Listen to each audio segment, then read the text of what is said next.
beautiful people, welcome back to my channel. I hope you all are having an amazing, marvelous, and magnificent day or night. So if I sound a little weird, I'm getting over a major sickness, so please excuse me. Anyways, I missed you guys. I'm so sorry. I've actually been working on a really big project that you all will see at the end of this year, in December. So yes, I probably will not be posting as much, so I can focus on that and work on that. But you guys will have something to really look forward to in the month of December. I'm so excited because I'm going on 2 upcoming trips. My first trip, I'm going to Las Vegas with my mother and my sister. My mother has been plenty of times. My sister, this will be her first time going to Las Vegas, and this will be my second time going to Las Vegas. So we're going there at the end of this month, so I'm very excited. And then I'll be going to Jamaica in November, and that'll be my first time out the country, so I'm extremely excited. Before we get into today's video, I just want to shout out my first comment winner, Pat Perry channel. Thank you so much for being the first comment winner, and if any of you guys are watching that want to be shouted out, please comment down below in one of my future videos. And also I have a true crime podcast. I actually have an episode coming out today. I have a true crime podcast on Spotify. It's called Talk True Crime to Me. It is my regular voice, so I'm not whispering, but it's still soothing and relaxing in my opinion. But yeah, be sure to check that out. It'll be linked in my description box down below. And also I have a website. I have true crime themed digital planners that are undated, so you can check that out as well. It'll be listed down below. Let's get into today's video, which we'll be reading from the true crime book.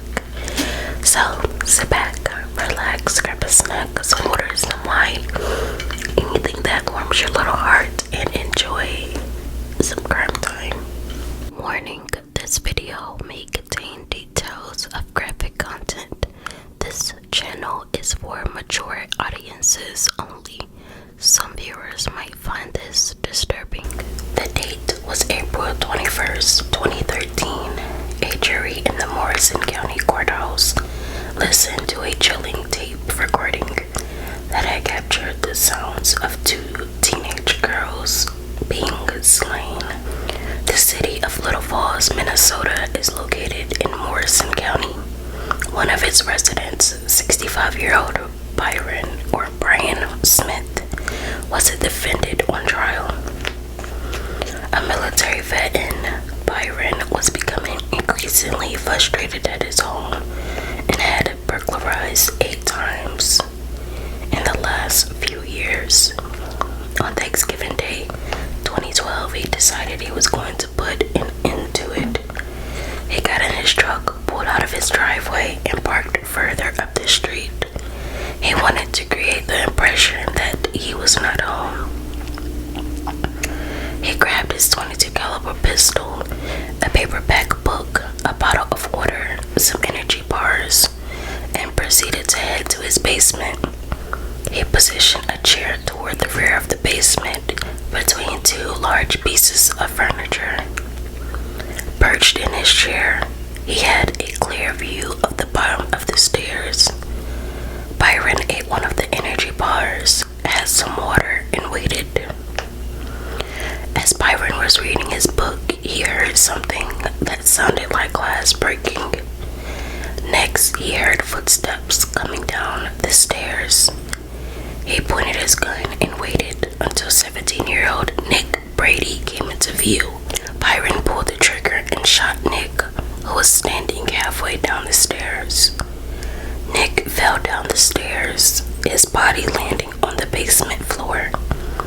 Byron got up from his chair and shot Nick a second time as he lay there helpless. Byron stood over him. Looking into his face, he told Nick, quote, "You're dead," end quote. Byron pointed his gun at the dying Nick and pumped one more bullet in him. Okay, I get he was possibly a threat. I don't know. we haven't fully gotten to the story yet. But once you have shot him once and he fell, he's no longer a threat. So there's no reason to keep shooting him if he's already, wounded. When he was sure that Nick was dead, Byron grabbed the body of the legs and pulled until it came to rest on top of a tarp that he had spread out on the floor. Grabbing the edges of the tarp, Smith dragged Brady's body to his workshop, which occupied the corner of the basement. He would later explain that he moved Brady to avoid getting blood on the carpet that partially covered the basement floor. Once he got the body to the workshop area, he wrapped the tarp around it. Smith returned to his chair and waited. He did not have to wait for long. 11 minutes later, Smith heard more footsteps coming down the stairs. He heard a female voice softly calling Nick's name. Seconds later, Byron spotted 18-year-old Haile Kifer. Byron shot her several times. Her body tumbled down the stairs. I feel like this story is a whole plot twist. As she lay sprawled on the floor, Byron could see that she was still alive. Byron approached her and told her, quote, "Oh, sorry about that." Haile screamed, "Oh my God." Byron shot her again and then told her, "You're dying." Byron called her a bitch as she lay moaning. The sound of her labored breaths filled the air. Seeing that she was still alive, he pointed his gun under her chin and fired the fatal shot. Brady later told investigators that she shot under her chin was good, clean, finishing shot. He also said that when he shot her for the last time, she gave out the death twitch. Byron remained in the basement for hours. As he talked to himself, his tape recorder picked up every word. He referred to the teenagers he had just killed as vermin. He talked about how his actions were a service to the community. According to Smith, if the police had arrested them, they would have just been released after a short sentence. Once free, they would have gotten involved with drugs and more serious crimes. Byron talked about how he no longer had to live in fear. He was initially charged with second-degree murder. However, the charges were later changed to first-degree murder with premeditation and 2 counts of second-degree murder. It only took the jury 3 hours to find Byron Smith guilty. He was sentenced to life in prison without the possibility of parole. Byron submitted an appeal in November of 2018.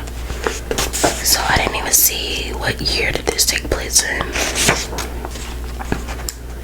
2013 or 2012.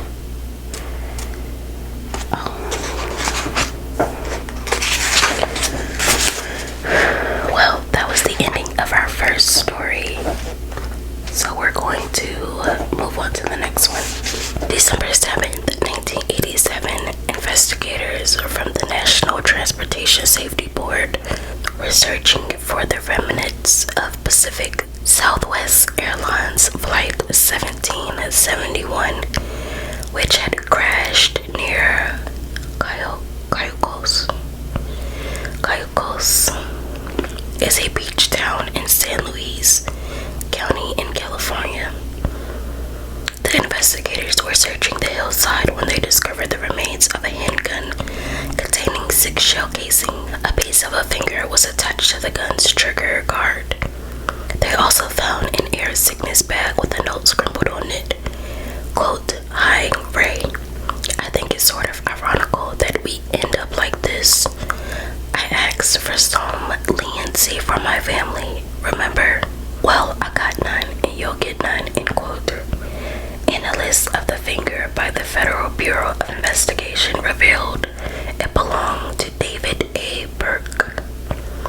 David was born in Britain on May 18th, 1952 to Jamaican parents. They later immigrated to Rochester, New York. As an adult, David moved to Los Angeles and worked as a ticket agent for U.S. Air. He was never married but did manage to get 4 women pregnant, resulting in 7 children. One of the women he got involved with was Jacqueline Camacho, who also worked as a ticket agent at U.S. Air. He had a violent temper, which was well known by those who know him, including former girlfriends, neighbors, and law enforcement. While working for U.S. Air, David was accused of stealing in-flight cocktail receipts totaling $69. The airline held a hearing on December 7th, 1987 to discuss the allegations. Despite David's plea for leniency, his supervisor, Raymond Frank Thompson, decided to fire him. Thompson left the hearing hastily to attend a meeting, but not before leaving David with these final words: "Have a nice day." David's violent temper was released with a vengeance due to this turn of events. When he got home, he grabbed Jacqueline and her 6-year-old daughter and ordered them into his car at gunpoint. They drove for 6 hours. During the drive, David ranted about how U.S. Air had treated him. When he calmed down, David allowed Jacqueline to return home. The next day, David returned to the airport to buy a ticket. He knew that Thompson regularly flew between Los Angeles and San Francisco.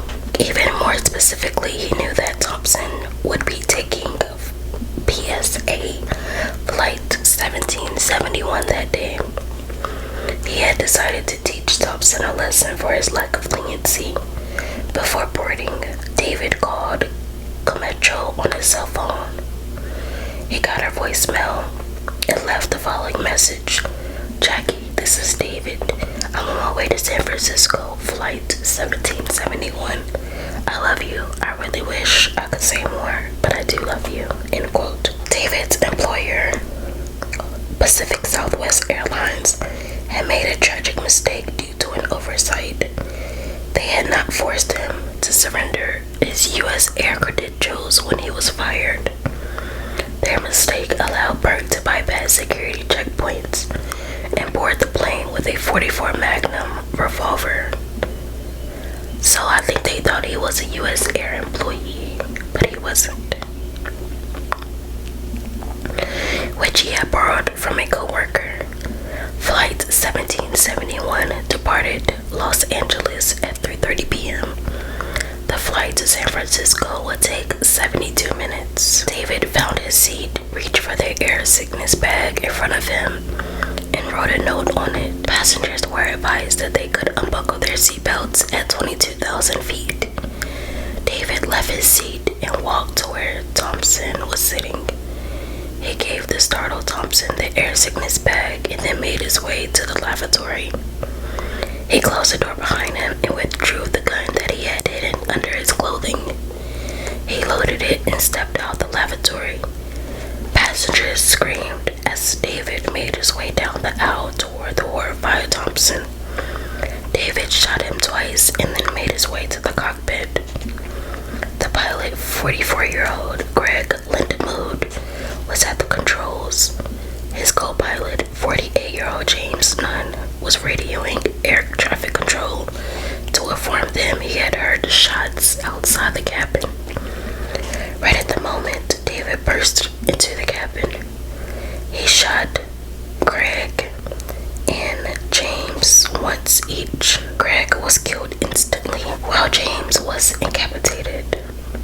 Though he desperately tried to maintain control of the plane, he did not have the strength. Douglas Arthur was the chief pilot for PSA Flight to Los Angeles. He was aboard the flight as a passenger and aware of the unfolding crisis. He made his way toward the cockpit to regain control of the plane. When he opened the cockpit door, David shot him as well. 43 people lost their lives in the crash, which resulted in new federal laws being passed.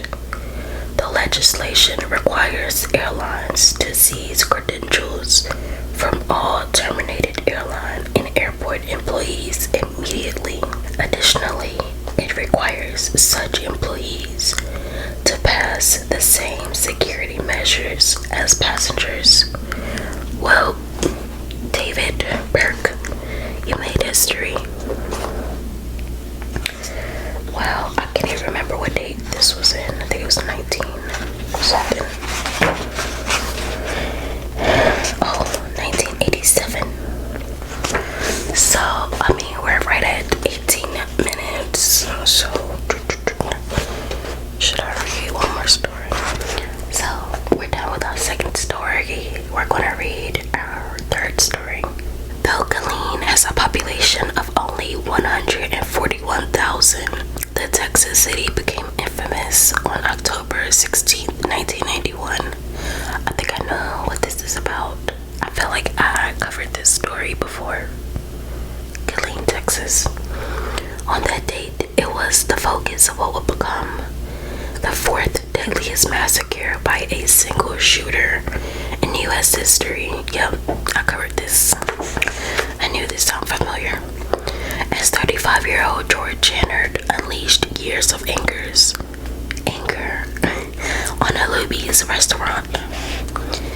George was born on October 15th, 1956 in Sayre, Pennsylvania. His father was a surgeon and his mother was a homemaker.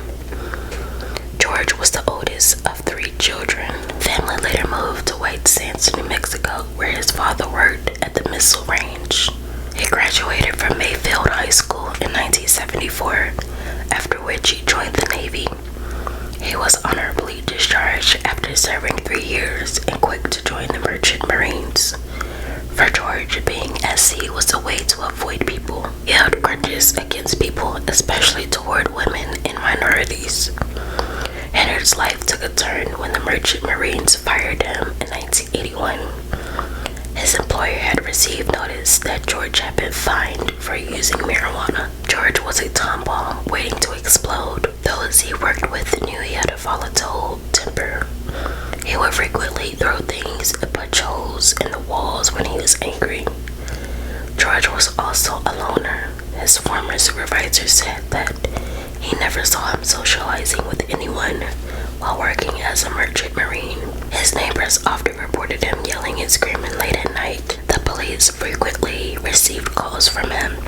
He would make complaints about his neighbors or request that they investigate sounds he heard, which turned out to be imaginary. He added further to this explosive mix. George harbored a hatred for minorities and gay people. He especially hated women. A lot of people hate women, unfortunately, who he often referred to as snakes. Yikes. After being released from the Merchant Marines, George had nowhere to go and had moved back with his mother in Bell County. Now at 35, he found himself alone in his mother's small house. His mother had divorced his father while George was away at sea. Like many parts of the country, Bell County had been hit hard when the economy dipped. His mother had to close the antique store she ran. George had not held a job for almost 10 years. 10. George felt like a victim. He believed that society was responsible for the circumstances in which he found himself. On October 16th, George decided to strike back with full force.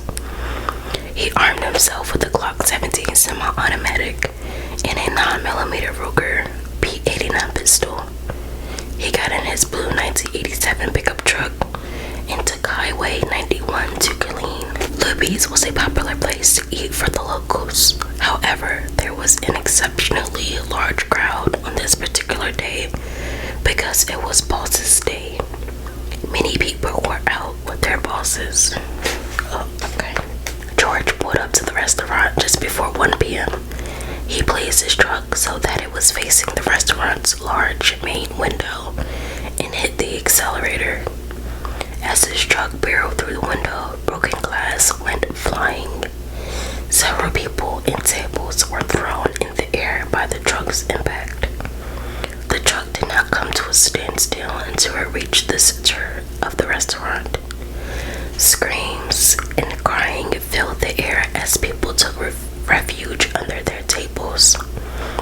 His first two victims were two customers who he had hit with his truck. George stood over them as they lay wounded. Without any emotion, he shot them both in the head. And he did this because his life wasn't going how he intended it to. And he felt like random, innocent people should pay. He made his way down the serving line of the restaurant and methodically shot each person who came into view, aiming for their head. George repeatedly yelled, "This is what Bell County did to me. Was it worth it?" End quote. He headed to the main dining area and continued shooting, reloading twice as he circled the room. One man dove through a nearby window to escape. A few others followed him. Another man threw a chair at another window, allowing customers to escape.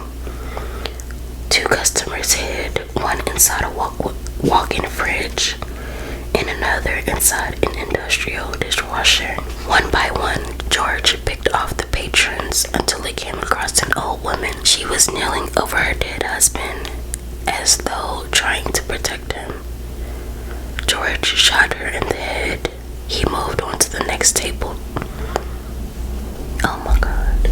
A mother and her child were hiding underneath. George told the mother to take her child and get out, which they did. George continued shooting, except for the sound of gunfire. In George's rants, there was an eerie silence as those who were still alive remained motionless. Some held hands while others prayed. Just across from the Luby's, a hotel was hosting a Department of Public Safety conference about automobile theft. Some of the officers and attendants heard George's shots and rushed to the restaurant. When they arrived on the scene, the officers could smell gunpowder coming from inside. They entered the restaurant and took cover behind the fallen tables. One of the officers felt a hand grabbing at his leg. It was a wounded customer who begged the officer to rescue him. A few seconds later, the man succumbed to his injuries and died. One of the officers, a sergeant, pointed his gun at George, who was some distance away. The sergeant was waiting to get a clear shot when George disappeared into the men's room. With his last remaining bullet, George shot himself in the head.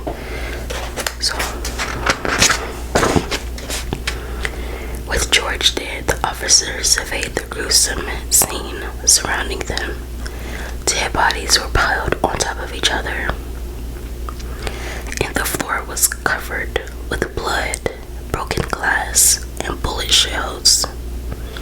23 people had been killed and 27 were injured.